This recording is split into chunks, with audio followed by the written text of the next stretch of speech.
બિટ્ટુના જન્મદિવસની પાર્ટી ચાલી રહી છે. સાહિલ અને એના મિત્રો પણ આ પાર્ટીમાં જોડાયા છે અને દારૂની મહેફિલ ચાલી રહી છે. સાથે સાથે મ્યુઝિક, મસ્તી તો ખરી જ. બધા મિત્રો ભેગા મળીને પાર્ટી મનાવી રહ્યા હતા. ત્યાં અચાનક મિત્તલનો ફોન આવે છે.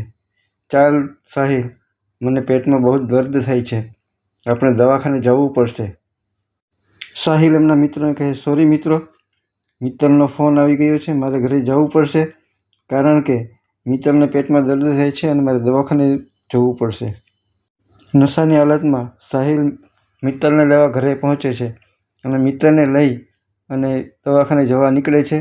પરંતુ નશાની હાલતમાં સાહિલને ઝાંખું દેખાતું હોવાથી એક ઝાડ સાથે કાર ધડાકાભેર ટકરાય છે અને અકસ્માત થાય છે.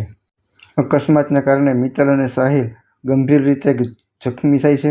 એમને હોસ્પિટલમાં ઇમરજન્સી વોર્ડમાં લઈ જવામાં આવે છે, જ્યાં મિત્તલનું ઓપરેશન કરવામાં આવે છે. ડૉક્ટર સાહિલને મિત્તલ પાસે આવીને કહે, સોરી, હું બાળકને બચાવી નથી શક્યો. આ સાંભળી મિત્તલ ભાંગી પડે છે અને સાહિલને પોતાના કર્યા પર પસ્તાવો થાય છે. અકસ્માતનો કેસ હોય, હોસ્પિટલે પોલીસ આવે છે, સાહિલનું લાયસન્સ રદ કરે છે અને એમની ધરપકડ કરે છે. જેલના સળિયા પાછળ જઈ અને સાહિલને સમજાવ્યું કે દારૂ પીને ગાડી ચલાવવી એ ગંભીર ગુનો છે, પણ હવે શું થાય, મોડું થઈ ગયું હતું.